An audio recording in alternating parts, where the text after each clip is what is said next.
Welcome back to TKD episode 23, the home of all that MMA good stuff, controversial comments, fight announcements, and everything else in the world of MMA. I am your host, Poltan Alex Pereira, and my co-host, Rashad Akram. oh yeah, Rashad, how you doing today, huh? How you Oh, bom doing? dia, bom dia. Mm, I don't Chama. know. Am I going to be wearing this for the rest of the... Chama, no chama. Oh, mate. I like Yeah, that, bro. man. I like the way that I like it when this drops into the background. Oh, you got some cool shades. I need to get some cool shades, man. Are we gonna do the shades? That is I don't know. very I'm cool. sorry, I didn't tell you. You didn't. Yeah, I didn't get the memo, but thank you for that, bro. I appreciate you including me in on your decision here, styling on me. That's it, Yeah, man. styling. What's new, Yeah, brother? man. What's new? Oh, bruv. Oh, man. Just work and all that shit, man. Just getting me, bro. I actually just finished work like not too long just before this. Oh, They're for real, getting their bro. money. You work so late, man. I'm surprised. I finished like 2 o'clock today, bro.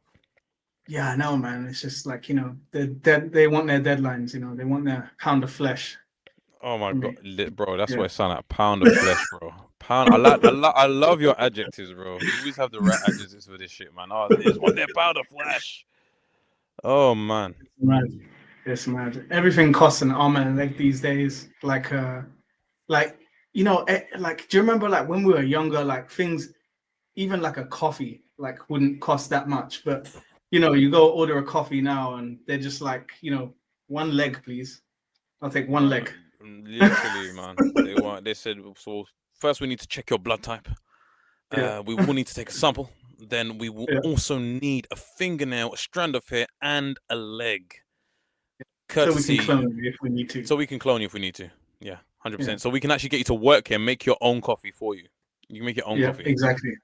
The T's and C's. If you want 10% Bro, discount. hey, the T's and C's are crazy nowadays because I feel like everything's just getting to shit, bro. Like that thing about not being able to buy anything over 10,000 cash. Not to say that I'm doing that, but what if I Yeah, wanted that choice? yeah, innit? Like How dare you take that's away my true. choice? That's true because it is my money, right? It's Like my money. Yeah, and soon they're gonna it's be saying actually like, "Oh, mine. you have you seen what this thing?" And they're gonna decide what you can spend it on, pretty much. And credit score. You can have a social credit score, which is crazy, bro. From like China. I'm Bro, a, Britain is such a nanny state, bro. I'm gonna become a revolutionary if this comes. I'm gonna be a freedom fighter because this is crazy, bro. The stuff This that is is coming is crazy. insane. You might just see The me disappear IDs, off the map, bro. Because yeah, I bro. can't stay caged. It don't work for me. No way, man. No way. We need to be free like birds. You know Yeah. what I mean? Like we can't be doing all this shit. But okay, Uh, let's get into it. yeah, man. Roster cuts and Let's signings, eat Cams. it. Take us away. Okay, so uh roster cuts and signings, in terms of the bigger picture, we haven't had a change since November 21st, and the fighter added was Yaroslav Amasov. So Yaroslav Amasov, he is he's a top contender. He's coming into this thing like you know like tough. Like he's a Ukrainian. He is 32, so born same year as us, and he's 28-1. He's fought for Bellator, fought for Tech Crep, whoever they are, GEFC. It's fought for a few guys. Fought a few. Hasn't fought anyone I can see of note, but we'll see. Yeah, we'll see where he comes out. He's got a few losses there, so yeah, it's not too tarnishing. But he's coming in the UFC at 32. But I think that's not a good. I think that's a good thing because if you got experience at Bellator, I think Bellator is one of the sort of hottest sort of like biggest competition outside of the UFC. You think it's the best But organization to come from? Do you think if you're coming into the UFC? yeah, I do think so. Like for the most part, like I mean, if you've had experience at Bellator, you sort of had experience on the big stage. The Yeah, only yeah. thing is, from looking at this, the last time he fought was March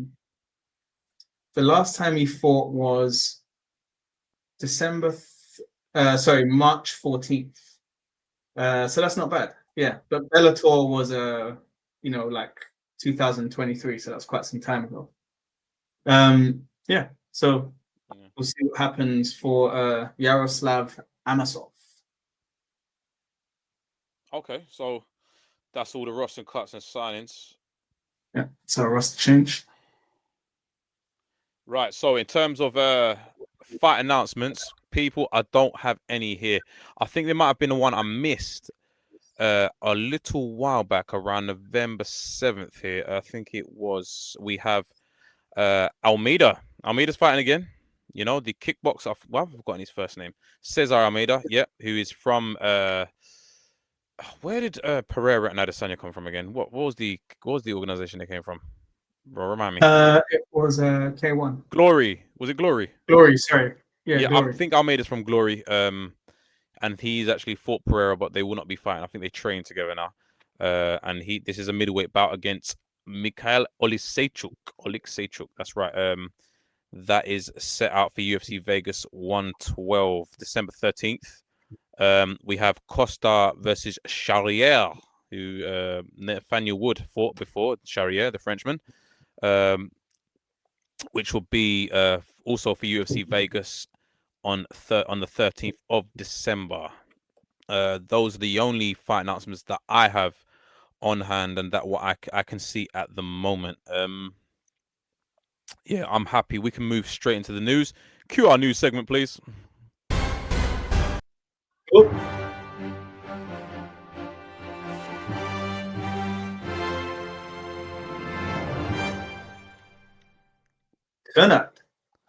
Tonight, right? So, starting off with our news, we have right. It's just a couple funny things to start with.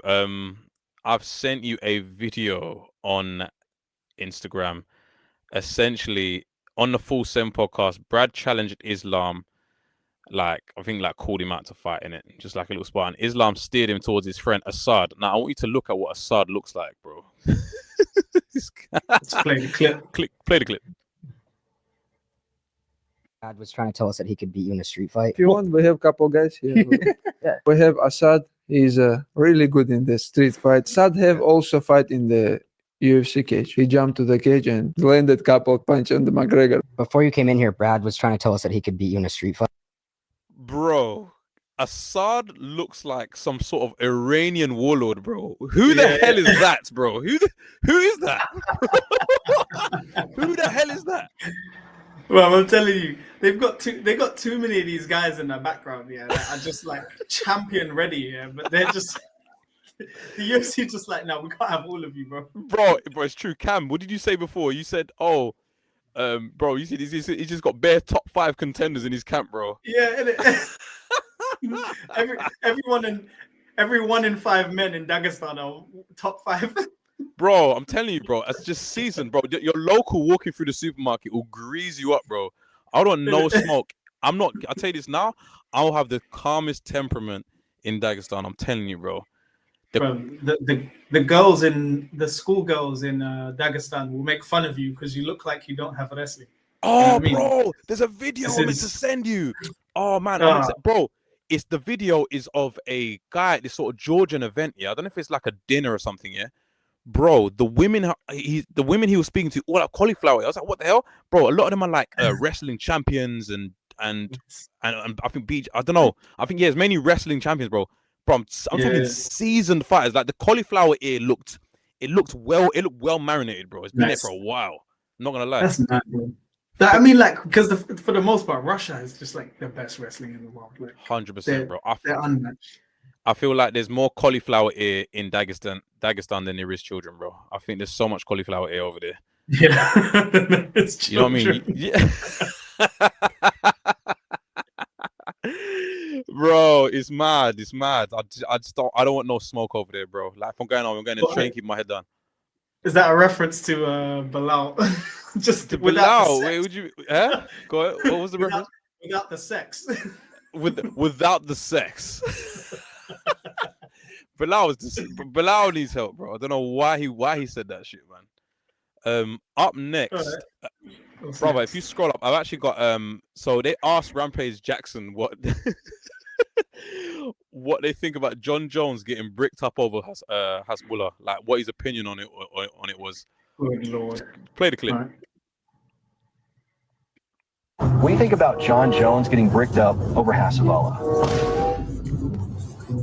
That nigga already kicked my ass once. Don't get me back on his motherfucker. Y'all leave me the fuck out of that shit, nigga. I don't give a fuck about that nigga being bricked up around nobody. Y'all think I want my ass kicked by John Jones again? The nigga walk around bricked up? Y'all gonna troll the fuck out of me. This nigga bricked up while he kicking my ass. Fuck y'all. I ain't saying shit about that nigga. That's the only motherfucker that beat me when I was at my fucking best. Y'all ain't finna rope me into that. Y'all need to quit asking me about this nigga. Shut the fuck up. What do you think about John? Nah, bro. Bro, I hear it, because you man. know he wanted to say so much. Bro, you know he had so much to say, but he's like, nah, I don't want that problem, bro. I do not want that problem. I mean, Okay. Bro, like, what's the deal with, I'm sorry. What's the deal with that though? With John Jones getting bricked up though, bro? Why is he getting bricked up, bro? Bro, what, bro? I have so many questions. What, bro? He didn't even try to hide it, bro. I'm like, bro, John Jones, you know we can see you, bro. Like, I'm trying to be charitable, yeah, and be like, you know, like sometimes, you know, you get excited, and you know, it's not always sexual. You know, you get those excited boners, you know, just rubbing, but you might have rubbed on your leg a little bit, you know. But, you know, nah, it's mad. John Jones getting bricked up of Hasbullah is crazy. It's crazy, but biggest why of all time. Would you say? I said it's the biggest why of all time. Man. Biggest why. In more serious news, we have Lerone Murphy, with quite some shocking news. There's talks of him moving up to lightweight, and this is before he even gets a shot at the title. I'm a little shocked at this decision. If he is going ahead with it, I have a ton of questions. I just have a ton of questions because maybe he feels he's too good to fight someone else like a Movsar Evloev before fighting for the title, which maybe I think he should, even though there was a lot of hype after his KO.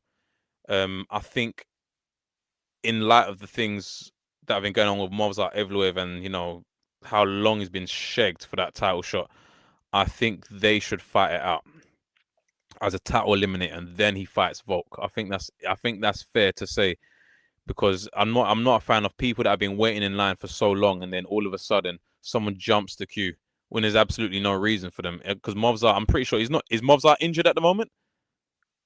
I don't think so, but I think he's waiting for a fight, or is he booked up or something? But I agree with you. Yeah, I agree with you. Like, in a sense that like Movsar has been sort of a shoo-in for the title for quite some time now, and you do have to kind of let him get a shot. That being said, I feel like Volkanovski did kind of promise the next shot to Lerone. Yeah, and he did. He did, didn't he? Yeah. Yeah, and I think when you have that balance between business and competition, you should let Lerone get the title shot, because that's a big fight. That's what people would want to see, Volkanovski versus Lerone, and then 100%. you give Diego the next shot after that. Yeah, Diego, I think that's sorry, fair. Movsar. Not Diego Lopez, because he just had his shot. Movsar, and if we look at Movsar's last 1, 2, 3, 4 fights, he took out Ige, Lopez, Arnold Allen, and Aljamain Sterling. So I feel like it's more than deserved for him to be having that title shot. He doesn't really, in my opinion, need to fight anybody else.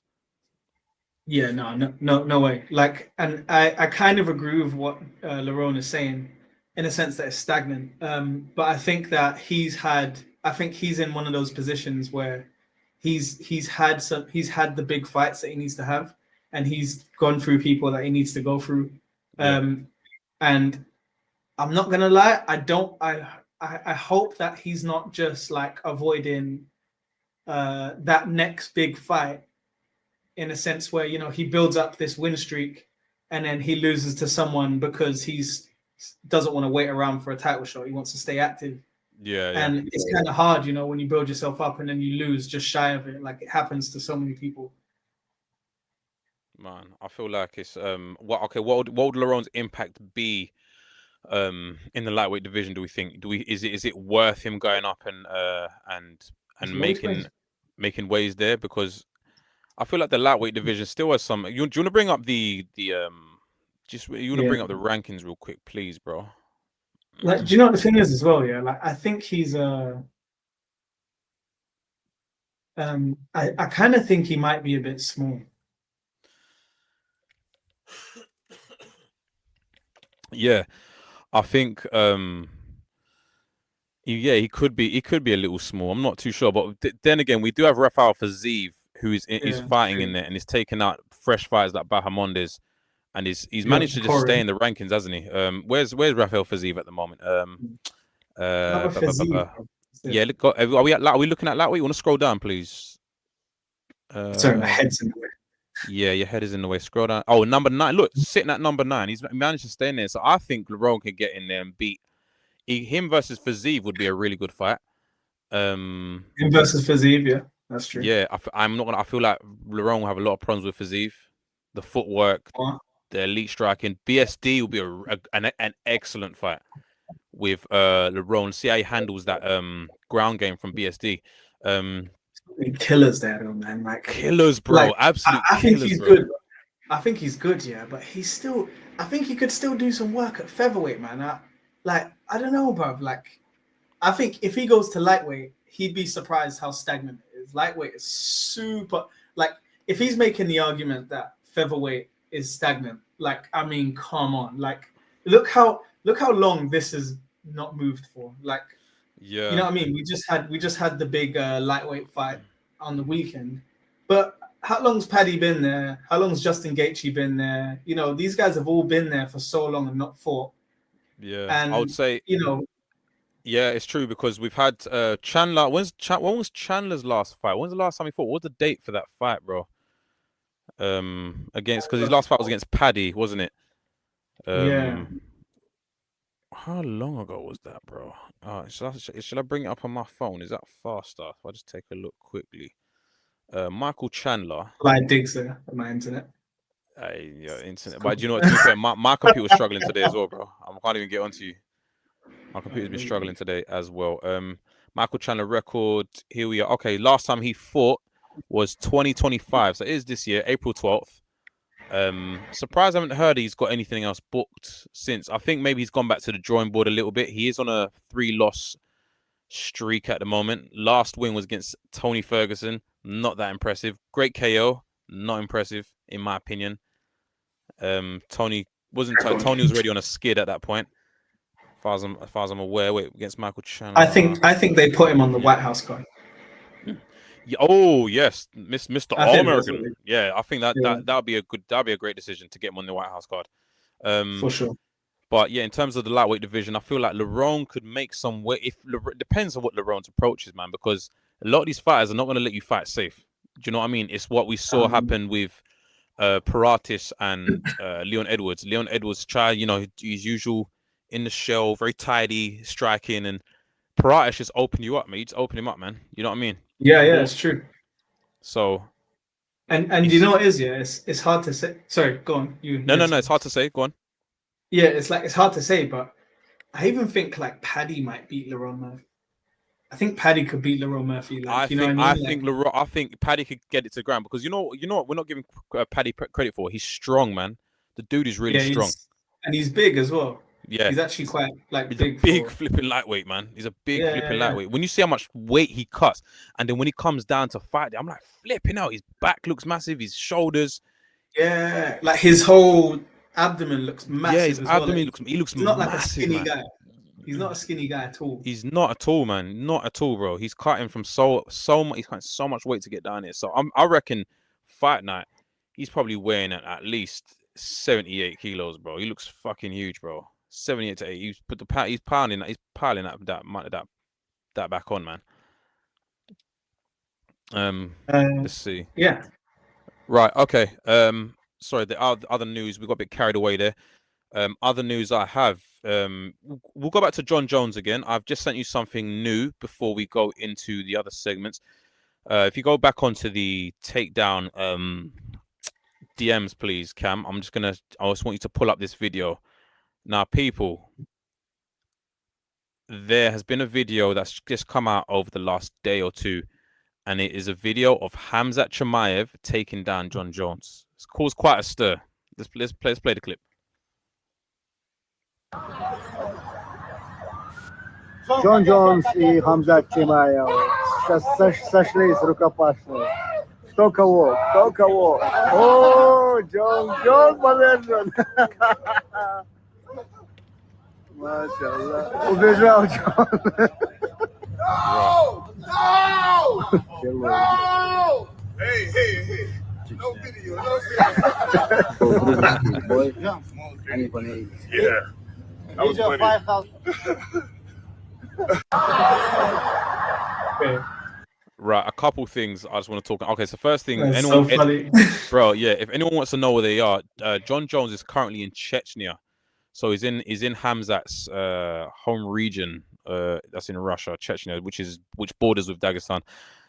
And if anyone's seen the other clip of the Russian guy taking down John Jones, he also had that uncomfortable laugh. Now you might look at me and say, "Oh, this guy's overanalyzing," but we know John Jones's character. He's been around a long time now. We've seen a lot of him in the media. We've seen a lot of interviews. And if there's one thing else I can say is that it's maybe slightly pissed off. Because you can see there's that little dark part of John Jones like, I don't like that. He's embarrassed me. Him saying no video is slightly him saying, he's really like, hey, listen, don't fucking put this out there. No one's going to know this happened. I genuinely think Khamzat's wrestling is some of the best the UFC has ever seen, bro. I maybe we're going off a clip of an older John Jones he's not fighting, he's not active anymore, and Khamzat's just swung him around. I genuinely think Khamzat versus Prime John Jones, grapple for grapple, Khamzat has him. Respectfully, you can call that a hot take. I think Khamzat takes John Jones to the ground and subs him. Oh yeah, for sure. I think so. No, honestly, I think so. I think Khamzat's wrestling is that good that it transcends weight class. I mean, like, yeah, dude. We saw the same thing with Alexander Gustafsson when they were training. Like, this was years ago as well. Ah, yes, like, I've seen that clip. Do you remember? Yeah. And he was really giving it to him. And Gustafsson's big, right? Like, and look at Khamzat standing next to John Jones. You know, they're not far off in height either. Not so at all. You know, and it is good to watch. Like, it was funny to watch. You know, like John Jones recognized, like, you could see the surprise on his face. Like, it's mad. Yeah. Like, you know? I think John Jones is having a little bit of damn. I'm not, because he's always been the man. He's always like, yo, my age is catching up to me. I can't sort of still give it back the same way. I think he's experiencing a little bit of that, and it's hitting him a little bit. Like, remember, John Jones is 6'4". Khamzat Chimaev is how tall? Is he 6'2"? Let's bring this up here. Let's bring getting his height up here. Yeah, he's 6'2". But yeah, but John Jones much bigger guy. And like I said, when that clip we saw against Gustafsson, and do you know what it is? This isn't the first time we've seen these wrestlers go against big guys and have such success. These middleweights. Funnily enough, Nasruddin Imavov with Tsarukyan. We saw him absolutely, even though regardless of what Tsarukyan's got, you know, he's not known for grappling, but he's just moving him so easily, bro. So easily. Do you remember that clip, Cam? Yeah. Yeah, it's made it look like light work. But okay, next up. Oh wait, hold on. Bit of breaking news. Oh, what's come through? In the works for UFC 324. Oh, no way. I just got goosebumps. Oh, right. That's going to be cool. Oh, no way. Pereira versus Ulberg. Damn. Wow. Oh, I've just got to say, Pereira's going to dominate that, bro. He is going to. He's gonna absolutely tear Ulberg apart because Ulberg still seems Bron, you know what? Correct me if I'm wrong here. There's something still very green about Ulberg. Would you agree? Yes, I feel like he lacks a bit of high level experience. Yeah. But on the other hand, I feel like what has given him quite a bit of success is obviously him. He has been obviously the arbiter of his success, right? No discredit to him. But coming from the CKB camp in New Zealand, you know, it's a very striking heavy gym. I haven't looked into it, but maybe he has some kickboxing experience as well. But the striking they do in CKB is high level striking, and obviously they're stable to a few like kickboxers themselves. You know, we see it out of everyone that comes from even that part of the world. Like I feel like Aussies and New Zealand and Kiwis, you know, they have a big emphasis on striking, you know, because they have a big kickboxing industry down there as well. You know, they're really a Kiwi, right? Yeah, he's a Kiwi. Yeah, Adesanya must be involved somehow. He must be involved. Yeah. I mean, they train the same gym. Yeah, I mean, like, well, for this fight, should I say? Yeah, so that makes sense. Oh, right, yeah. sorry, cornering, yeah. Cornering, yeah, that's what I meant. Sorry. Yeah, I feel like yeah. he's going to be right in the corner for this fight, man. He's going to be talking about everything Pereira does, all his little micro habits. I'm going round 2 KO Pereira. So it's juicy. Round 2, we'll get anyway when it get closer to time, guys. You know we're going to be covering that, man. Yeah. But yeah, this is hot, man. This is white hot, bruv. Right. Up next, last bit now. I've got last 2 segments. Associated with John Jones, we have a wrestler. If you go back into those DMs, I want everyone to see this for people that are watching on screen. Gable Stevenson. Now this guy up. Go up. No, too far. So there he is. Right there. Stand him up. Yeah, that's it. Well, right. Gable Stevenson, Olympic gold medalist at the 2021 Tokyo Olympic Games. I think it's obviously heavyweight. He trains under John Jones. He's 1-0 in dirty boxing and 2-0 in MMA. Both methods via KO. This guy looks extremely dangerous. I think he's still got a lot more fights before he's ready to be joining the UFC. However, this last KO that he had was really nasty. I think you can actually play that, Cam. What he does is that he KOs the guy literally before the guy's even had chance to hit the canvas, double legs him, and then just stops his last punch as the ref intervenes. See if you can play the clip, Cam, please. Really savage, man. Really savage.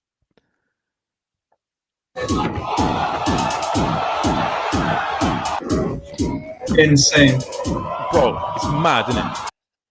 That's insane. Like the double, he had the double leg before, before he even hit the ground, before the guy's hands were even, he had the double leg. Like literally. Gable Stevenson is a flipping menace. He would absolutely terrorize the UFC heavyweight division. Let him have a bit more striking exchanges.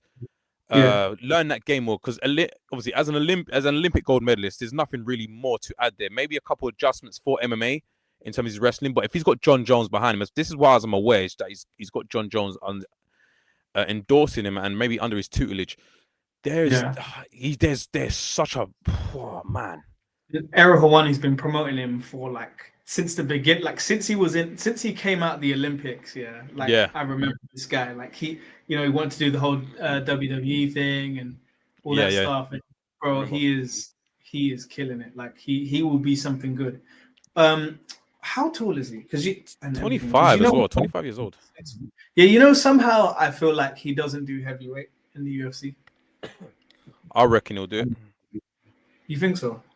Yeah, he looks all right. He looks what? I'm gonna guess 5'11". He's 6'1". 6'1". Okay. Yeah. I reckon he'll do it. You think so? I think he's undersized at heavyweight. I think he would have so much success at middleweight, and because Yeah, there'll it be says so many good fights from there. his weight 120 kilo, 265 is 265 pounder. Yeah, you're right. He might be a little small actually. I really thought he'd be ready for heavyweight. But Yeah, because you know what the other thing is as well. He reminds me of Bo Nickel. You know, like yes. you know, like a sort of heavy wrestling prospect, American. Like, you know, he's got hands. You know, it's just someone perfect to build up to, like, once Bo Nickel gets around that championship sort of stage, and you know. But I think the difference is that obviously he's an Olympic gold medalist, bro. I think the pedigree might be a little higher. Yeah, Not taken for away sure. from not taken away from Bo Nickel. Bo Nichols is still a very accomplished grappler. I feel like, but Gable Stevenson has a ferocity to him that I think Bo Nickel doesn't have. Bo Nickel's All-American Division 1 wrestler, right? He never went Olympics. I'm looking at it here. It's got an NCAA record. Yeah. That's all I can see. Wrestling career. I mean, yeah, Penn State is like one of the top yeah, wrestling colleges in the world, right? Yeah. Yeah, okay. He didn't do.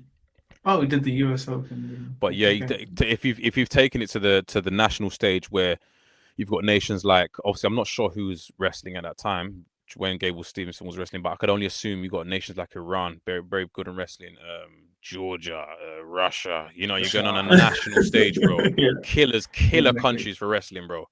Killers. So yeah, that is. We look forward to seeing Gable Stevenson in the next few years. He's 25 years old, still got ways to make in the MMA world. Last bit here, Steve Irwin, legend as we all know, absolute legend, the king of communicating with animals, the crocodile hunter. Right, so there's a video that you're gonna play, and it's essentially talking about Steve Irwin doing jiu-jitsu between grappling crocodiles. Now, this makes a lot of sense. It makes a lot of sense. Play the clip. This and I had to share it. I just came across this and I had to share it. This is Steve Irwin, the legendary crocodile hunter, doing jiu-jitsu between takes. He's not putting on a rash guard. He's not putting on a gi. He's wearing his khaki crocodile wrestling uniform. What a legend. Dude, if I could be half the savage this guy was, if any of us could be half the savage this guy was, we'd all be winners. And what the hell does this guy have to be afraid of anyway? Wrestling dudes? The guy's out there wrestling saltwater crocs. He must have the most insane isometric strength and certainly has no fear of submissions. Wish I could have grappled him. What a legend. I just came across this and I had to share it. This is insane, bro. Insane. So he trained jiu-jitsu for crocodiles. Bro, the guy's right. Like, he must have ridiculous asymmetric strength, bro. The squeeze, bro. He probably he's definitely subbing kangaroos and any animal that he likes. How much time we got here? So okay, this is a perfect time to slide into what you've all been waiting for. The UFC Fight Night recap. Arman Tsarukyan versus Dan Hooker. Yeah, let's get it. Right, bring up the card cam, please. Bring up that card. Bring up that juicy card. We've been spoiled these last few weeks with UFC events. Right. Let's see what we have. We recap? Yes. Yeah, we're doing a little recap on this. Right, let's get all the way down to the bottom of that card, please, sir. Let's get it. All the way down. All the way. Because what a flipping card. And I knew this card would be so schmexy. Right, interesting. So we had Marek Bujlo versus Denzel Freeman. I couldn't catch this fight, man. I didn't quite catch it. I haven't seen any clips. But, and again, so we have Nuro Aliyah versus Shamrock. Shamrock is out of Liverpool. Is Paddy's guy. It's a shame he didn't get the win. I did see the clip where he didn't even wait for the ref to raise the hand of Aliyah. He just walked off, man. I'm really gutted for Shamrock, British great British talent. I'm gonna get round to finding the footage to watch because I don't know why I haven't seen it yet. He'll bounce back. Yeah, I'm sure he'll bounce His back, debut. man. It was his debut, yes. Everyone always loses. Everyone always loses the first one, mate. Yeah, don't worry about Shamrock. Don't worry about it, mate. You got it, mate. Everyone We got loses. it. You got it. Yeah, Yeah. the Brit, we're behind you. Your Brits are behind you, my friend. Let's scroll up. I will watch that back. I will discuss that probably further on the next show. But yeah, that was a unanimous decision. Nuro Aliev, Ismail Nadia versus Ryan Loader. Now, if I remember this correctly, this was an absolutely dirty KO. The KO was absolutely disgusting. Hold on, I think I've got it right here. Wait, Send it to the DM. I'm gonna send it to you, bro, because when I saw this, I was like, "What the?" We're gonna get bro? flagged. Are we gonna get Is flagged? That is the question. Are we gonna get flagged? Maybe I shouldn't send it. No. If you do, I can edit it out. If we do, I Okay, can right. take. Oh, you can edit it out. Yeah. Okay, no problem. Yeah, I'll send that over to you right now, sir. Bear with me a second. I'm just trying to pull it up. I did have it here a second ago, man. That option now. They got the when they flag something, they give you the option to cut out the section that they flag. Oh, really? Yeah. Oh, interesting. I like that, man. Handy. That's real handy, isn't it? Yeah. Here we go. Yeah, I've just sent it over. Yeah, big right hand. Big right hand. Oh, is that the right foot? Is that the right fight? Did I send you the right fight there? The board. I did send you the right fight. Yeah, Nadia, crazy. Insane. So much for Loader. So much for Loader. So much for Loader. Yeah, man. Fell right on his back, man. Big right hand from Israel Nadia puts Ryan Loader on his back. KO straight away. No follow-up. Bezkat Almakan versus Alexandre Topuria. Now, right, this fight here, there was a lot of people doubting Alexandre Topuria. I have no idea why. If you know Bull, then you know that the Topuria brothers' fighting style is almost pretty much identical. And if you didn't know, Alexandre Topuria is actually the older brother, and he spent a lot of time pouring into his younger brother. He's made this very clear that he's put a lot of his career aside to pour into his younger brother. So Alexandre Topuria, very boxing orientated, as you can imagine. I would actually argue maybe even more than Ilya in terms of his stance. His stance was really bladed. It was actually which opened him up to a lot of leg kicks, which dropped him a few times and spun him. But over time, Almakan was just getting broken apart, man. The boxing of Topuria was too slick, too smooth, and Topuria being a Georgian, when it came to the grappling, that wasn't a problem either. Got him up against the cage, controlled him in the ways that he wanted him to, separated, continued to piece him up, man. A lot of people saying, not Topuria's best performance. Listen, he's still got. I've just given you the background that he's put his brother's career first. Now he's warming into the game, man. He's coming into the game and he's looking good. I think his fundamentals are really, really good. One to watch at bantamweight now. Don't doubt him again. Okay, Abdul Rahman Yakayev versus Rafael Cerquera submission. Oh man, why can't I remember this fight, bro? I'm pretty sure I saw this. That's the round 1, 33. Is this the one I'm thinking of? Let's see. Is this the one I'm thinking of? Man. Abdul Rahman Rafael. Is that the one where he's was it a guillotine, bro? I think is that the guillotine? I can't remember. I only where's Yakayev from? Is he Kazakh? He's not Kazakh, is he? Turkey. Turkey. Nah, I forgot who landed the guillotine, bro. Someone got the guillotine. Oh no, here we go. No, it was a rear naked choke. Rear naked choke. I've got it here, Cam. It was a rear naked choke. 427 first round. It's very early, actually, I think. Just send it over to the takedown account, Cam. Do you want to bring that up? Just take a look at that. Sunk in very nicely, very early into the round. He's clearly being taken to the ground very quickly. It's fast, man. It's really It's a fast. cool 33, debut, yeah. 33 second submission. Blood clot. Blood clot.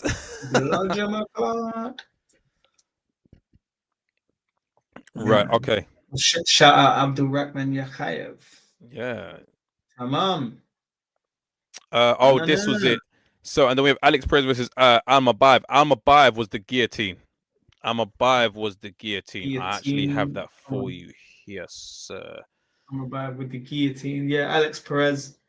Send that to you again. The thing If you want is, to see do that. that to Alex Perez as well. Like, yeah, you must be doing something right.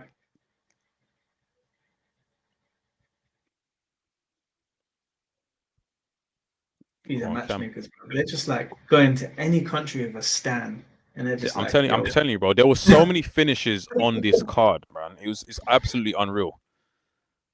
Look at that, man. Standing guillotine. Standing guillotine. Yeah. Insane, bro. Insane. Absolutely insane.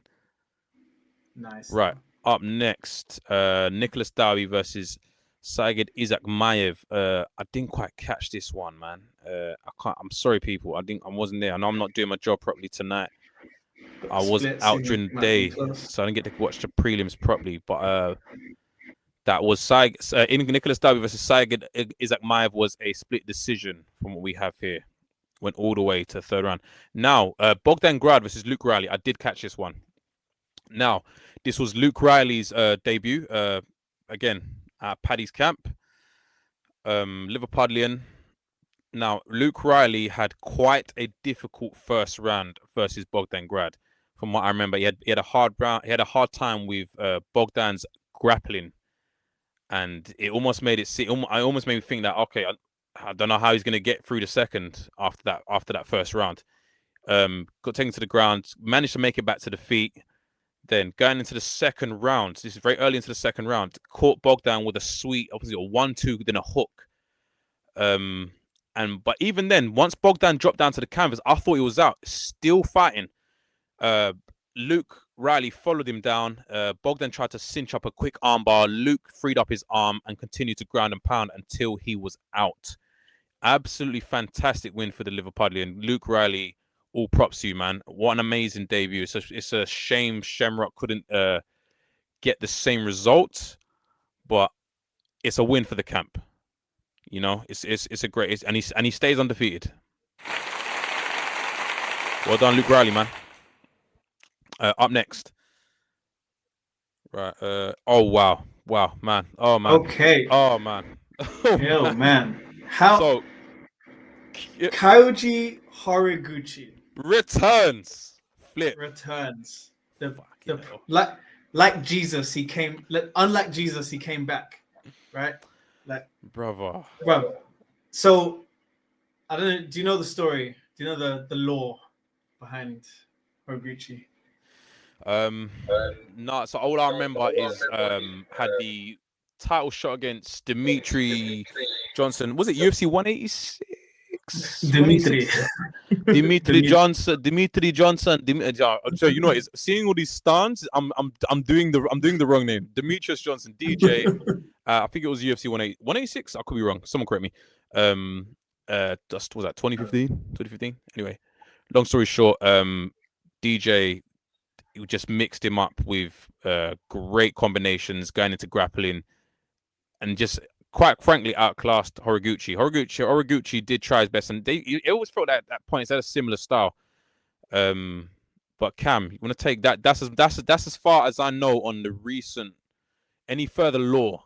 Give it to me, please. Yes. Yeah, so I'm pretty sure he came out the UFC, and I think he had to do like some military service or something like that, and then and then now he's back. I think he fought other places as well. He fought a few other places. In fact, let me get up some. I think he's got like 35 wins or something like that, bro. He's only 35.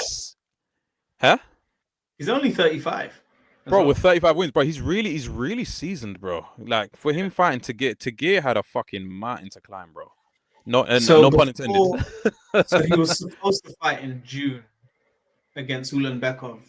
That got cancelled. Oh right. Okay. So before that, he was fighting in Ryzen.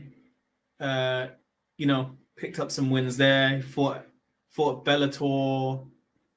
He's just been back and forth between Ryzen and Bellator. Yeah, and then hadn't fought in the UFC before that. No, it was UFC 99. The last UFC fight he had was 2016. UFC Fight Night 99, not UFC 99. Yeah, I was gonna say 99. 99 wasn't in 2006. It was more like 200 or something. 2016 is his last UFC fight. Lost to he was the famous armbar, wasn't he? Yeah. Yes. Chico Camus, Neil Siri, and that's it. Oh, only really had 4 fights. He fought Bagatanov. Okay. What? Yeah, man. Yeah. Amazing for a comeback. Ulanbekov, not the greatest success lately for Ulanbekov. Couple losses out of Islam's camp, because anyone that doesn't know, to get Ulanbekov, yes, he is out of Islam's camp. Is he?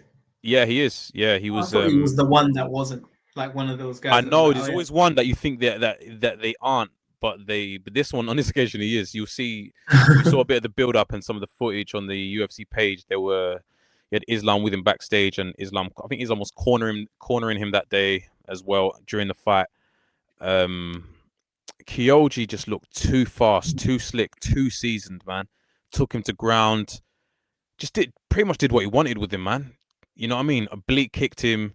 And Tagir's big for that division. He's 5'7". He towers. Because I had to check Tagir's height. I said, he looks so massive in there, bro. He's 5'7", fighting in the flyweight division. And it ended up with Kyoji Horiguchi submitting Tagir. I think was it a rear naked choke? My memory serves me right. Yeah, it was. Yeah. Absolutely embarrassed him, in my opinion. Absolutely embarrassed him. Kyoji Horiguchi, what a flipping comeback.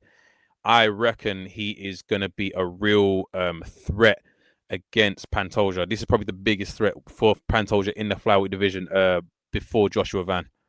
And he called out Pantoja as well, didn't he, at the end? Yeah, Pantoja! Yeah. I'm coming for you! I mean, like, in any other situation, I'll be like, waste of a call out. But considering the state of flyweight, I'll be like, yeah, you might just even get more, it. bro. I'm pretty sure he said they were teammates, weren't they? Yeah, they're teammates. They trained together. Yeah. I think they're both at ATT, is it? Is it ATT, yeah? Yeah, I think so. Yeah, so man, he said he doesn't care. He said he doesn't care. He'll fight you if it comes down to it, we'll have to fight him. So I said that'll be really interesting. You could really build something behind that, man. But up next, for sure. Wow. Now Salsa boy. Okay, guys. Okay, Cam, let's do a bit of we gotta do a bit of background before we go into this. So the original opponent for Shamil Gaziev was Cam? Fucking hell. Sergey Spivak. There we go.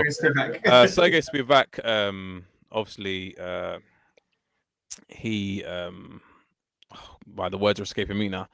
Long term, it was an injury, or he couldn't fight on this occasion. Yeah, it was an injury. And none other than Waldo Cortez Acosta, Salsa Boy, steps in on 3 days' notice. He flies from the Dominican Republic to his to train in whereabouts does he train again? It's not Arizona, is it? Is it Arizona? I can't remember where he trained. Anyway, flies over there, then flies to Qatar. This is all 3 days notice. So imagine this: 3 days notice, no time to prepare, and he's going to be a bit jet lagged. Insane. And also, he didn't know where he was going, apparently, until he like got there or got on the plane or something. He was just like as soon as he got the call, he just had the time to do all the necessaries. Right, listen, apparently, he didn't know where he was going. This is absolutely insane because I told everyone. I put it out there. I said, Waldo Cortez is getting this. He's getting this KO. He's getting the KO. Yeah, I'm not doubting him again. This is the first time. Because everyone's like, Shamil Gaziev is gonna get him. I said, nah, there's something about this guy, man. And what happened? And what did we see? Shamil Gaziev, I believe, was overconfident. He came forward and he got Waldo Cortez. He got Salsa Boy up against the fence. started throwing. Costa caught him on a counter, dropped Gaziev. Gaziev makes it back to the feet, separates. This is all in the first round. Separates, and you know what? Salsa Boy is looking for, that big right hand, right? Jabs, I think, does he step back and then catches him with a big right hand? Shamil Gaziev straight to the canvas, man. Straight to the canvas. Straight to the canvas. Yeah, it was actually such a good performance, bro. Like, and you could see that, like, to your Gaziev overconfidence, you could see he was just coming forward, and there was no like systematic approach to the striking. It was just kind of wail on him, like, and you could see Cortez just sort of planning, waiting, and just sort of putting things together. Setting it up. 100%. Man, it was beautiful to watch, dude. And man, we knew he had hands. We knew he had hands. Yeah, we did. We knew, man. And I'm officially a Salsa Boy fan after that performance, man. For sure. I'm a Salsa Boy fan. Make heavyweight great again. That's the word right now. Make heavyweight great again. That's it. He's doing it, bro. Salsa Boy. All right, up next. What do we have here, Cam? What do we have here up next? Oh, Jack Hermanson versus Mick Tibek Orlby. Oh, man. Oh, yeah. Oh, man. What a sweet KO. What a sweet KO. I had Mick Tibek Orlby winning this. Yeah, it's been a bit of a terrible... Jack Hermanson's having a bit of a terrible time. I think he's moved down to welterweight. Was this his debut at welterweight, Cam? Yeah, this was his debut at welterweight. This is his debut at welterweight. No. Yeah, go on, sorry. No, you go on, take it away, man.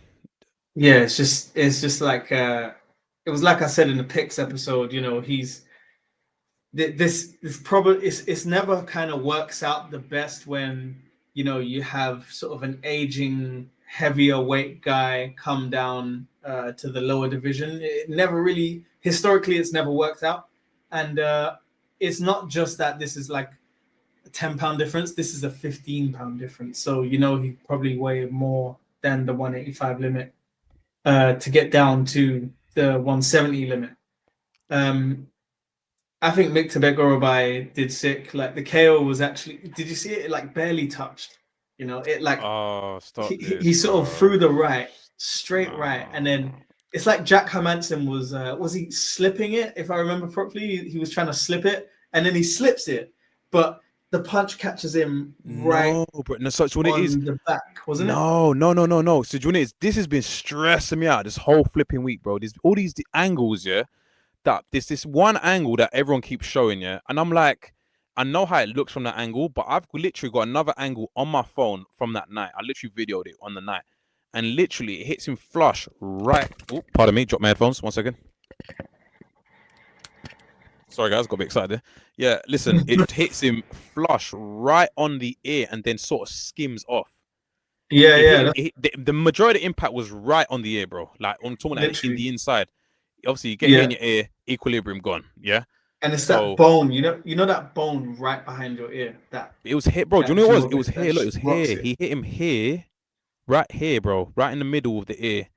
And then it skimmed off. Maybe as he was trying to slip it. So he slipped it maybe too late. And it was always a big right hand, wasn't it? Up against the cage. Yeah. Amazing performance from Orlby. Apparently he wants to get the UFC. He wants to win the championship and then continue his career as a lawyer. This is what I've been hearing. Yeah. Because for those that didn't know, and he's not from the Stone Age. I know people keep saying that. He does have a law degree. So Orlby, we will defeat your legal issues with hands. Right. But yeah, I think it was too early for Jack Hermanson to come back, especially after that big. I cut out.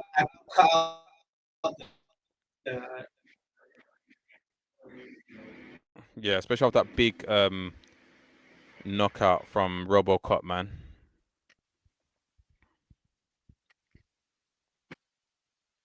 Cam, am I back?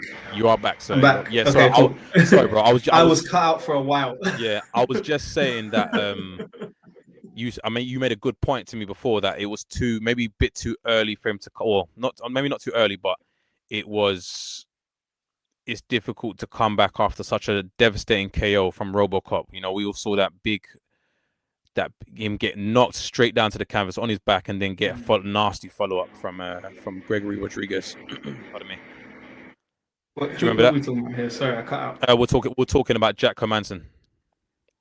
Oh right, yeah. Oh okay, yeah. Sorry, yeah.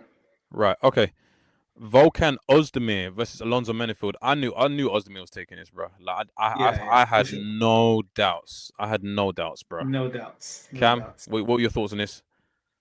Yeah, so Ozdemir, like he just did what Ozdemir does. He just sort of powered through, and he took the methodical approach. He sort of kept the distance at first, and then actually came, like, just started putting the pressure on. And that's what actually got him the KO. So I always knew, I always knew, especially against Alonzo Menifield, hasn't always fed up against, like, sort of good competition. Definitely on the decline. So yeah, man, probably cut soon.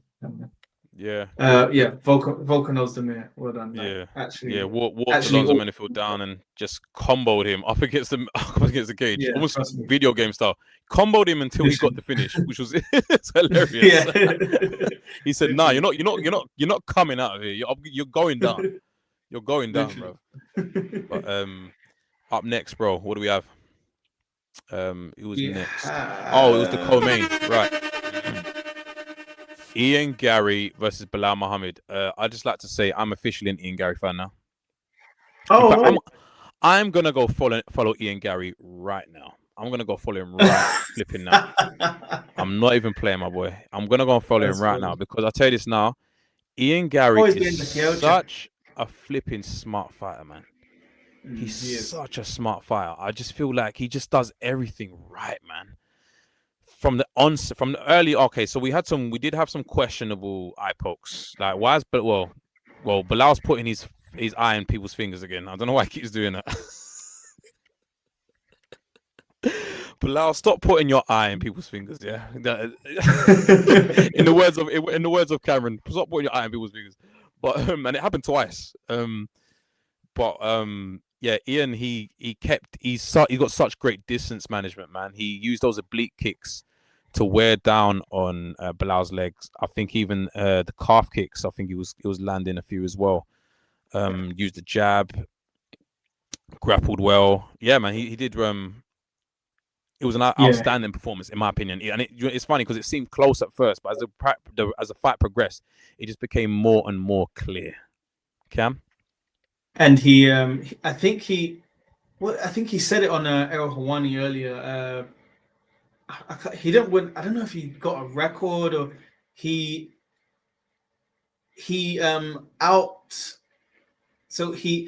trumped the number of average takedowns for Islam Makhachev. So basically, like, in this bout, he scored so many takedown defenses that sort of trumped, I think, Islam's takedown average per fight. Okay. So it's definitely an interesting one, and he obviously called his shot. He called his shot on aerial. He called his shot. So he's definitely going to have. He's definitely one of the shoo-ins for the title, I think, like, especially after beating a former champion. Bilal was 1,000,000%. Bilal was never taking that. I think, Bilal was just kind of out-lengthed in that one. I think the only thing Bilal had to rely on was his wrestling, and we all know, like you said, he's smart. Ian Gary was never going to let that happen. I feel bad for Bilal. Do you feel bad for Bilal? Nah, man, he touched gold. If you touch gold, I never feel bad. Like, it's fair. If you like just get there and you never quite get there and all that kind of stuff, but Bilal touched gold. He beat people that he needed to beat. He had a really long win streak. It's true. Yeah, it's true. You did it. That's fair. That's fair. Something I wanted to touch on, Cam. Yeah, whilst we're on the topic of Ian Gary. So as everyone saw, after the event, there was an exchange with him and Khamzat Chimaev, and what turned out well, what happened was he went over to congratulate Chimaev or whatever on here it is. Go on, Cam. Play the clip, sir. Play the clip. I was literally getting it up as you. Yeah. Essentially, Hamzat Chimaev shoves Ian Gary after they spoke, but after watching this, I've changed my opinion on Hamzat Chimaev and his stance here. Because, okay, Cam, if you play the clip, has it got sound? Oh, sorry. Yeah, bring up the sound for me, please. Because a lot of people were siding with Ian Gary and saying Hamzat's shove on him was very childish. But I have something to say about that. Just stay with me. Or Cam brings up this clip. Because I do feel like Ian Gary is like I said, he's smart and he's always using his brain, even in normal like interactions. What may seem like Hamzat Chimaev being childish, sorry, pardon me. It might be him perceiving things clearer than what they may seem on camera to us. I did hear Ian Gary break this down though. I've also heard Hamzat's side of the story. Yeah. Remember, it's two sides, always two sides. Always two sides. Yeah, and I know you haven't seen Hamzat's side. I already know. Yeah, I haven't. Your opinion will change. Trust me, it will change if you see Hamzat's side. Cool. All right, click the video.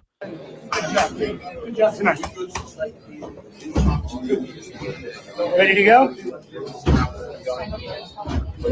No, I'm on armor. Oh, he's not going to fight me. He's good. He's a copy. Don't worry. What's wrong? Whoa. Come on, relax, boys. Relax. Dude, that's just childish. You're meant to be a champion in this sport. Look at me. You're meant to be a champion in this sport. Your friend just won. Don't ruin this. I'm on. Congratulations.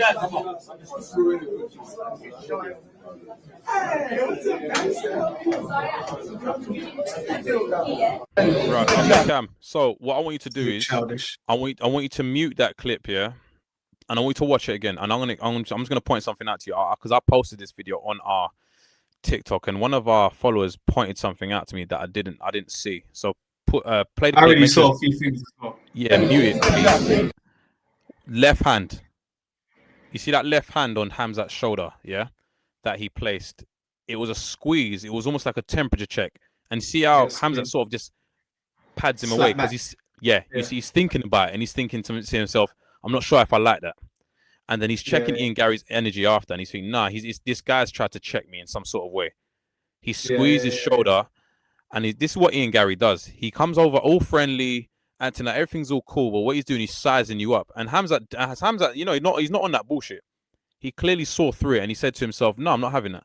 And he mentioned this. I think he said, look, man, this guy, he come over, he's behaving in a certain way, and I didn't like it. Long story short, you know, and it's hard. It's so subtle that it's not look at him.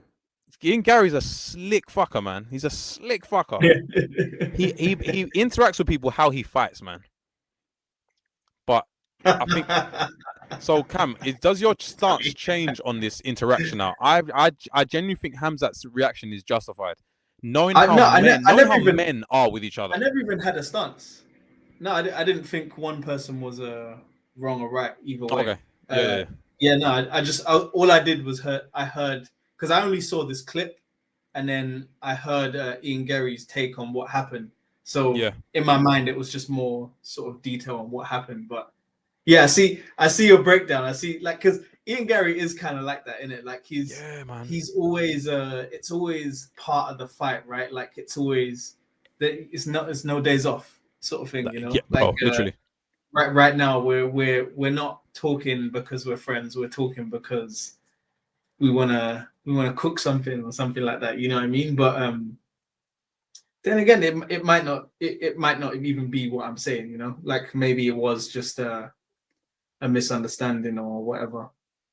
It's so funny though because these are literally the two guys who they sort of command the room in a sense, or they demand a lot of respects in terms of the media and in terms of fighting and in terms of their peers, right? So it's interesting to see the two sort of unstoppable force and the immovable object just sort of come together. Wow, See I think what that's happens. a great description, Cam.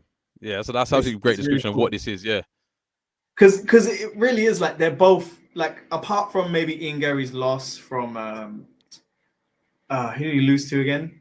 Ian Gary lost to, who did he lose to again, man? Shavkat. Shavkat, that was it. Yeah. Aside from his loss to Shavkat, like they've both been like upwards trajectory, like Pretty you know much, what I mean? yeah. Ian Gary still is, in my opinion. Yeah, man. If I've learned anything recently, after seeing how easy it was for Hamzat to move John Jones around the way he did, Ian Gary does not stand a chance against Hamzat. I'm sorry. He doesn't. He doesn't. I mean, he just doesn't. I'm sorry. He just, as smart as he is, I think it's one of those things. It's, as they say, you know what's coming, but can you stop it? yeah. That's the definition of what Hamzat Chimaev is. You know what's coming, but can you stop it? And I don't think there's anyone in that division or below that can stop Hamzat Chimaev if he's shooting and going for your legs. There's nothing. Once he grabs hold of you, you're there. You're down. I want to give Kamaru Usman another shot. I want to give Kamaru Usman another shot. Yes. Tell a lie. Because I don't think it was fair. fair. How could I forget? I don't think it was fair. Oh, bro. Sorry. Pardon me, people. I completely forgot about the short notice fight Kamaru took, man, and how well he did. Kamaru Usman is a flipping bro. He's the dark horse, man. He's a dark horse in all of this. In the what, bro? We're gonna go into this in a second, guys. We've got one more fight to cover before we go into the state of the welterweight division. Just quickly, Arman Tsarukyan versus Dan Hooker was our last fight of the night, the main event. I think we all expected Arman to come out on top, which he did. It ended quite unfortunately for Dan Hooker. He ended up getting subbed in round 2, which is crazy because, man, my pick. Sub of his own, though. They weren't even there. Really, if I'm honest with you, nah, he's never right. He's never, nah. Bro, because anyone listening that haven't seen the fight yet, listen. What Arman Tsarukyan, what Dan Hooker almost had, it looked like was it a rear naked, Cam? Wasn't it a guillotine? Wasn't it? Guillotine, pardon me. Guillotine, yeah, it was a guillotine. I remember. And what Arman Tsarukyan did was an extreme level of athleticism. He almost like, I don't know what they call that in jiu-jitsu, but anyway, he rolled out of it and got top position. Amazing. Absolutely fantastic. You've got to see it. And yeah, he ended up subbing Dan Hooker, man, round 2, which I initially in my mind I was like, I feel like he can sub him, but because I don't think Arman had subbed anyone in his UFC career yet, as far as I'm aware. Sure, yeah, probably. You can fact check me on that, but I'm pretty sure there was a lot of decisions and maybe like one KO or 2 here and there. But yeah, it is a shame. I feel Dan Hooker's he's quite gutted about that performance, man, especially after what he said. He goes, he said, "Our next fight," he said, put me against me and Renato Moicano. We're both shit." Yeah, like we both suck. We both suck. Pardon me. Yeah. It's so funny. He's always bringing breath of fresh air. This is why I love watching him fight, man. Because no matter what, it's always good, you know. And he fights to the end, man. Dan Hooker really is he's a dog, man. What was your thoughts on the fight, Cam? Because if anyone knows, Dan Hooker is one of Cam's favorite fighters. Yeah, man. I mean, like I thought this was a fair one. Like he was able to get going a bit better, but you know, ultimately Dan Hooker historically doesn't do well against people who grapple. Or should I say people who wrestle more like, because I think jiu-jitsu probably different. Yeah, I think he had a chance to get going, but you know, I think the reason why they matchmake people like Dan Hooker with wrestlers because they know they're gonna they know they're gonna go for Hooker's legs. But it was a good fight, man. It was a good fight. It's funny because I'm pretty Dan Hooker did better in grappling than I thought he would. Yeah, he did. And didn't he beat Mateus Gamrot? Didn't he beat Mateus? He did, yeah. He did beat Mateus Gamrot. Yeah. Hold on, let me zoom in here. Wait, Gamrot. Yeah, bro. Split decision, bro. Yeah. He also fought Islam. Yeah, yes, he did, yes. Yeah. I got subbed. That was the Kimura you gave him? Yeah, the Kimura that he never tapped you. Yeah. Yeah, the ref was just like, no, you're done. You're done. Which is fair though. It was like, are you not gonna tap? The ref was like, all right. It's in. Yeah, because he was pretty mad. He was pretty mad. Yeah, because Islam like put his leg over as well, and it was like, Yeah. What you say there, Cam? Oh, come on. Yeah, it was like, come on, man, you're done.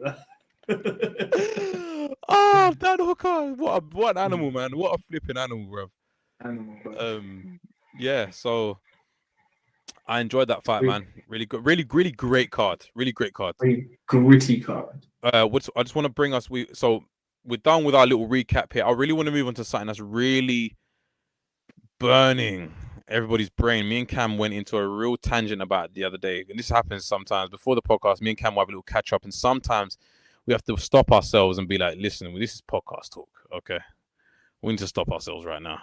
Cam, bring up the welterweight rankings, because this is the busiest, most hot, most electric division right now, man. Yeah. Let's start from the top. Let's go from the top there. Let's go from the top, Cam. We have obviously Islam Makhachev as welterweight champions. The rankings did update today. It's the 25th of November, Tuesday. So we're getting everything fresh and as it should look. We've got obviously JDM still number 1.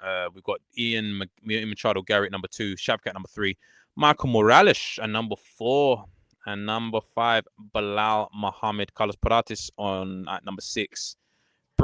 Sean Brady 7, Kamaru 8, Leon Edwards 9, Joaquin Buckley 10. That is your top 10 at the moment. Okay. In terms of title shots and fights to make, Cam, where do we go from here? Where do we go? Well, it kind of just seems like everyone from Gary to Morales deserves a title shot. Like that includes kind of Carlos Parates with the whole knockout and the title shot, and the Dana White supposedly promising the title shot. Everyone gets a title shot. The question is who first, right?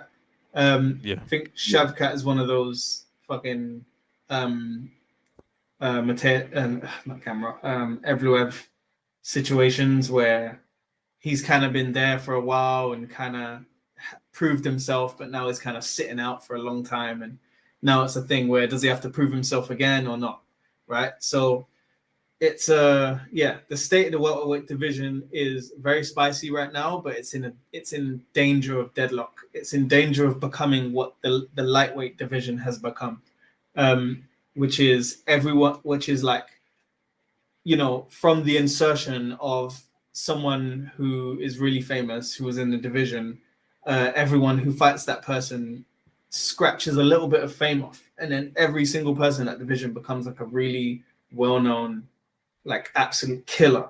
And that's what sort of like lightweight division became, right?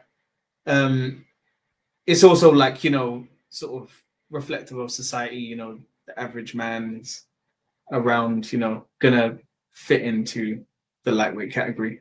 But also this is so good for the UFC in terms of marketing and creating new stars, because when you have sort of a deadlock division like lightweight, when it normally gets like that because you have someone who is dominating the division, or you have 1 or 2 or 3 fighters dominating the whole division, and the top 5 just sort of is occupied by sort of the same 2, 3, 4 fighters at a time.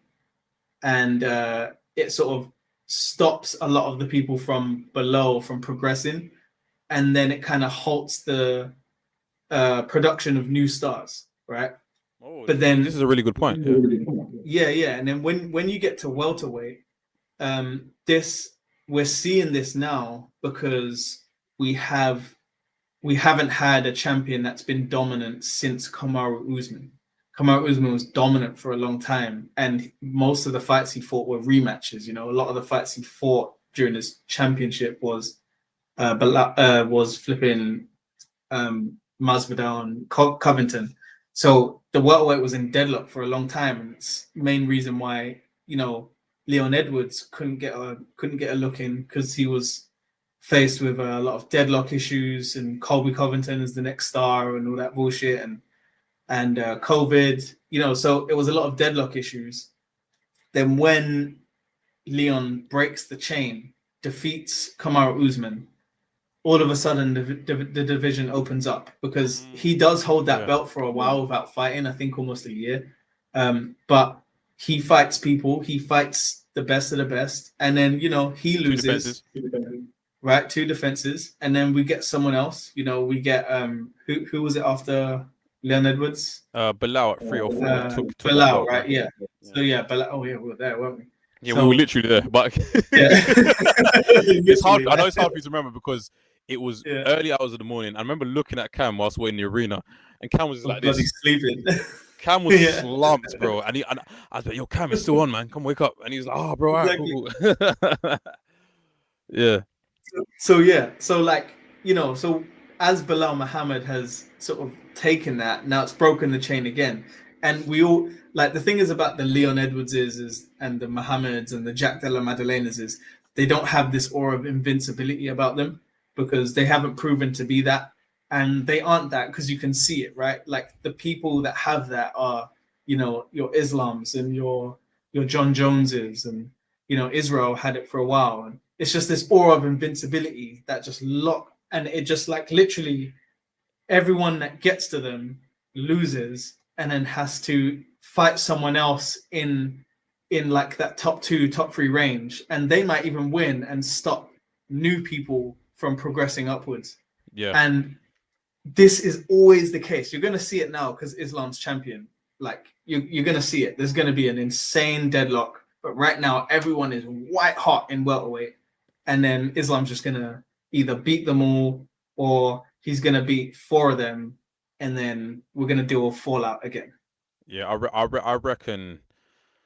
reckon Islam will retire before he's beaten. Think so? I think so. I think because I'm looking at the division, we're looking at the welterweight division. I can go through each fight and just think about weaknesses. Right, Ian Gary. Again, he's got great distance management. He's got great takedown defense, but against the wrestling of an Islam Makhachev, because we thought the same about Jack Della Maddalena when he fought against Bilal. We said, "Yo, wow, he's defending those takedowns so well." He's got Craig Jones in his camp. Craig Jones is an absolute fantastic mind, which I always say actually helps stop JDM from being subbed but not being controlled on the ground. I always say that's what Craig Jones is there for. He's really there to.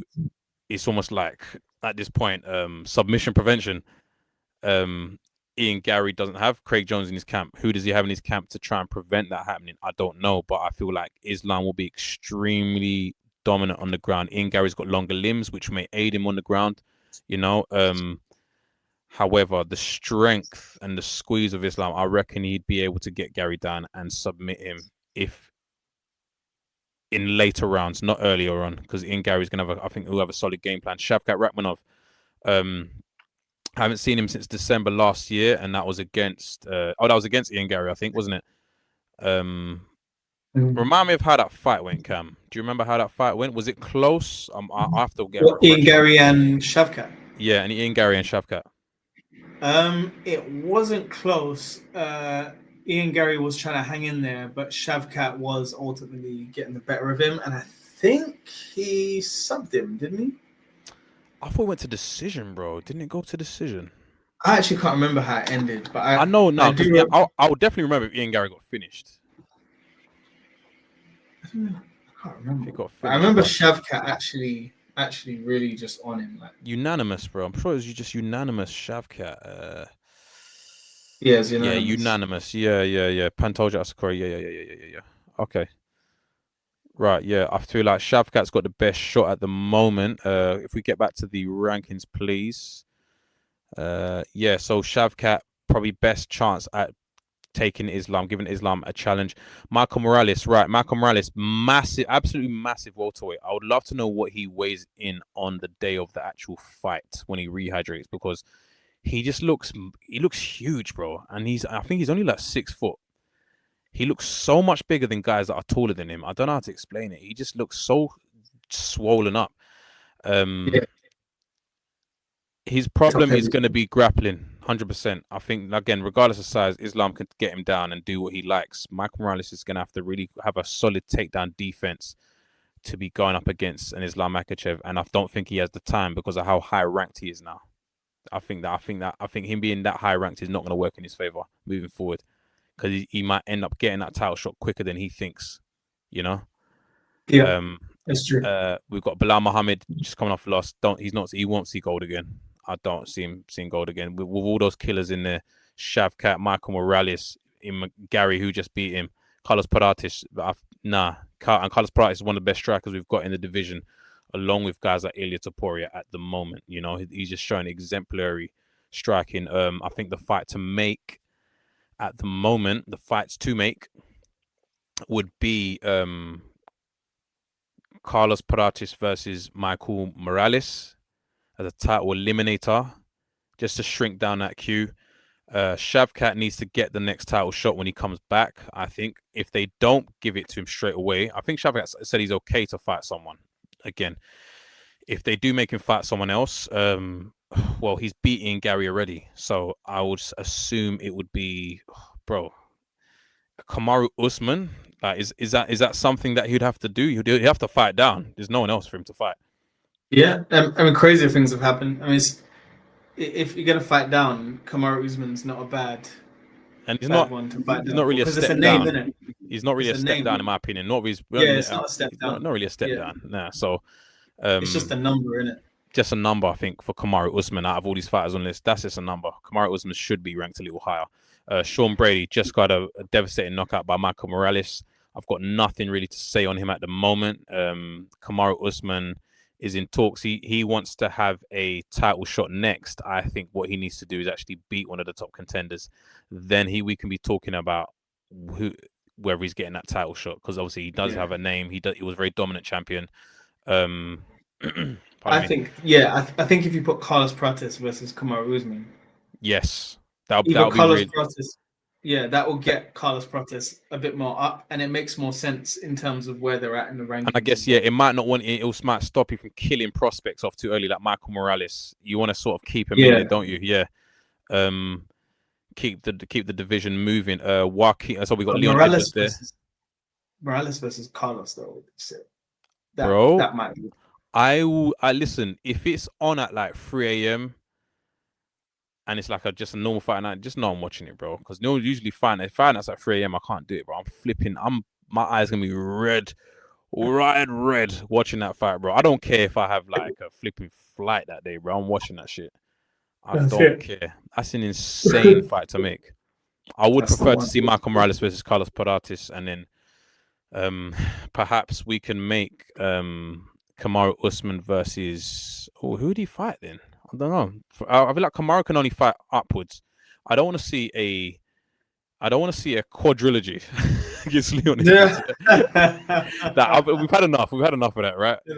Leon Edwards, number 9. He is. I don't really know where he goes from here. He's gonna have to fight hot prospects that are trying to make it into the rankings. Probably. You can scroll down a bit for me, please, Cam. Joaquin Buckley sitting silently after his loss to Kamaru Usman. He's got a lot of work to do, because up there is a lot of grapple heavy guys. You've got Brady, you've got Muhammad, you've got Gary, you've got Shavkat, you've got Islam. You know what I mean? I honestly don't think. I think Buckley's gonna have a hard time trying to crack into that, even that top 6. At the moment. And then what we left with: Gabriel Bonfim, Gilbert Burns, Colby Covington, Jeff Neal, and Daniel Rodriguez. Nothing really to say for the rest of that division, if I'm honest with you. Have you got anything to add for the rest of that division, Cam? Yeah, I mean, welterweight is hot. Like, so for example, like I think we're forgetting Joaquin Buckley. The only reason why he's really at number 10 is because, you know, there's been some sort of lightning rods coming up, and he sort of suffered from inactivity, right? I think Colby Covington is just taking up space. He needs to just get out of here, because at this point, I don't even know who he'd fight. Like, he's got a name, but it's just like I don't even know who he'd fight. And like you said, don't want to see a trilogy with Kamaru Usman and Colby Covington. Quadrilogy, by the way. They've already fought 3 times. Quadrilogy. They fought 3 times, bro. So they fought early Covington back in like Kamaru. They fought. So Kamaru actually beat Leon Edwards very early. I think earlier in Leon's career. No. Covington. Oh, sorry, pardon me. Yeah, Covington, that would be a trilogy then. Yeah, sorry. Yeah, that's I a thought you were talking about trilogy. Leon. So, pardon me.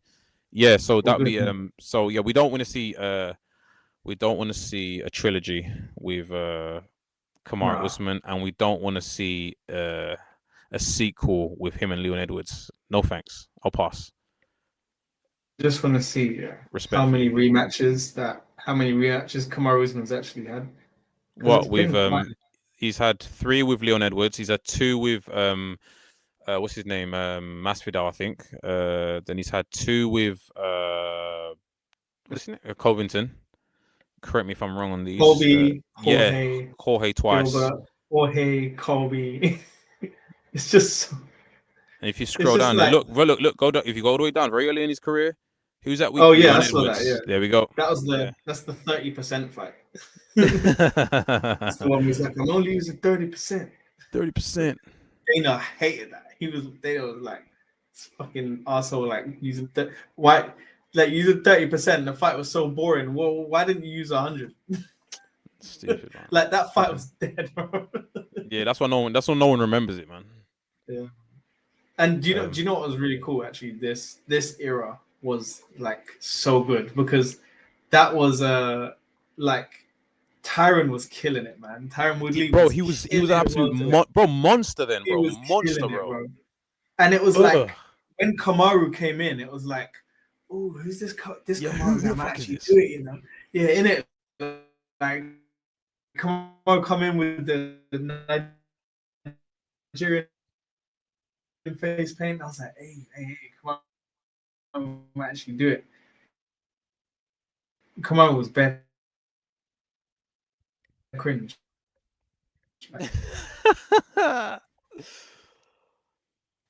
Oh man. Yeah.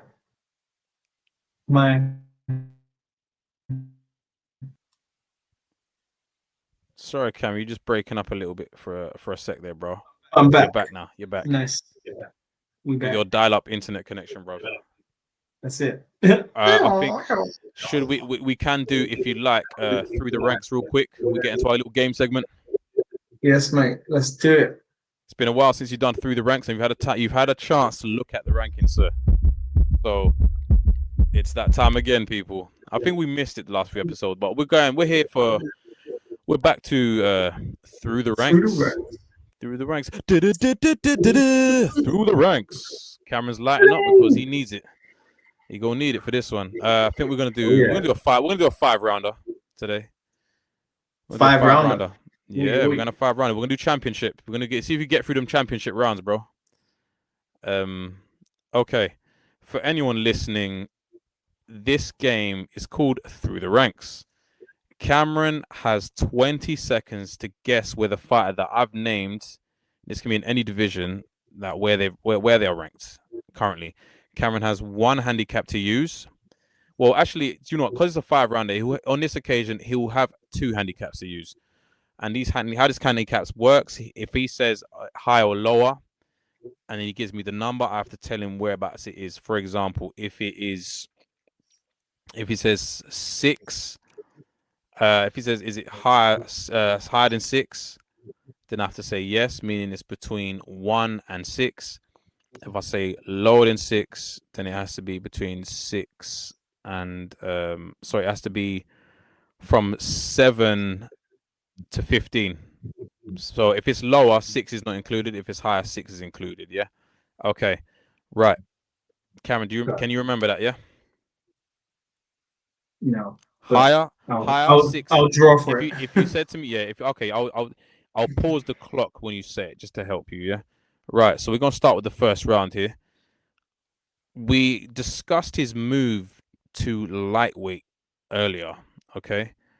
This is the featherweight Lerone Murphy. I want you to tell me where featherweight Lerone Murphy is currently ranked. Your 20 seconds begins now. Lerone Murphy. Where's Lerone Murphy ranked currently? Where is he ranked, sir? You have 8 seconds left. Number 5, 4, 3, 2, 1. Beep, beep, beep, beep, beep. There we go. Right. Lerone Murphy is ranked number 4. Well done, sir. Well done. Excellent. Absolutely excellent. Fantastic first round. Cameron comes out white hot. Okay. Right. Up next. That's 6. we have the we're gonna go into the welterweight division. We've had a lot of movement there, as you know, and I want you to tell me where welterweight Michael Morales is currently ranked. Michael Morales, your 20 seconds begins now. Michael Morales. Second round. Michael Morales. That's right. Isn't he number 4 as well? 10 seconds left. 9, 8, 7, 6, 5, 4, 3, 2, 4. 1. He's 4 as well. Oh, Sure. just He's on the 4. buzzer, man. Just on the buzzer. Michael Morales is actually ranked number 4. Great work, sir. Great work, sir. Wow. 2 rounds in. Wow. 2 rounds up, man. 2 rounds up. Okay. Third round. Right. Okay. We are gonna go into the welterweight division again, because, like I said, there's a lot of movement. I want you to tell me where, because he had a horrible knockout to Michael Morales. Where is Sean Brady currently ranked in the welterweight division? Where is this fighter Sean Brady? 20 seconds begins now.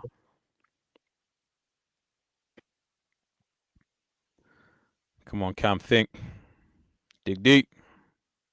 Just got knocked out by Michael Morales. 7. 5, 4, 7. 3, 2. I'll stop the clock. He is indeed ranked number 7. Cam, killing it, man. Damn. Killing it tonight. Still got 2 rounds to go. Okay. Jeez. Right. We are going to move into the lightweight division. Okay. Now, he just got subbed by Tsarukyan. I want you to tell me where Dan Hooker, one of your favorite fighters, is currently ranked. Dan Hooker, you have 20 seconds begins now. That's not nice.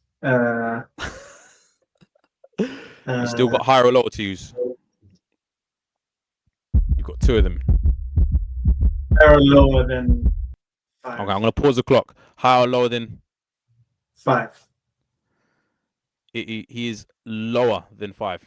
So that means not 5, not included. That means it can be between 6 and 15. Okay. Resuming. You have 7 seconds left. Resuming. 6, 5, 4, 3, 2, 1. All right. Dan Hooker is currently ranked number 6. Dude, you're killing it tonight. Absolutely killing it tonight. Oh my word. Absolutely killing it tonight. Right. Bro, how is this happening? 5th and final round, okay? 5th and final round. And round. Let's go. 5th and final round. All right, guys. Let's fucking go. All right. Let's go, man. I can't count. Cam, you're really killing this now. Okay. Right. This is going to be a bit tricky. They are fighting next week. Merab Dvalishvili is up against Petr Yan. I want you to tell me where Petr Yan is currently ranked in the bantamweight division. That is fighter Petr Yan. Your 20 seconds begins now. You still have 1 handicap left to use.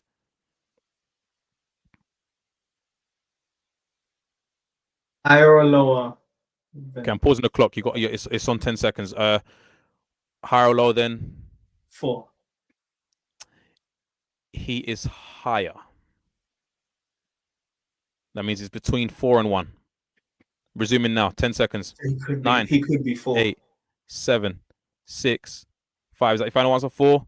3. 2. Okay. Petr Yan is currently ranked number 3.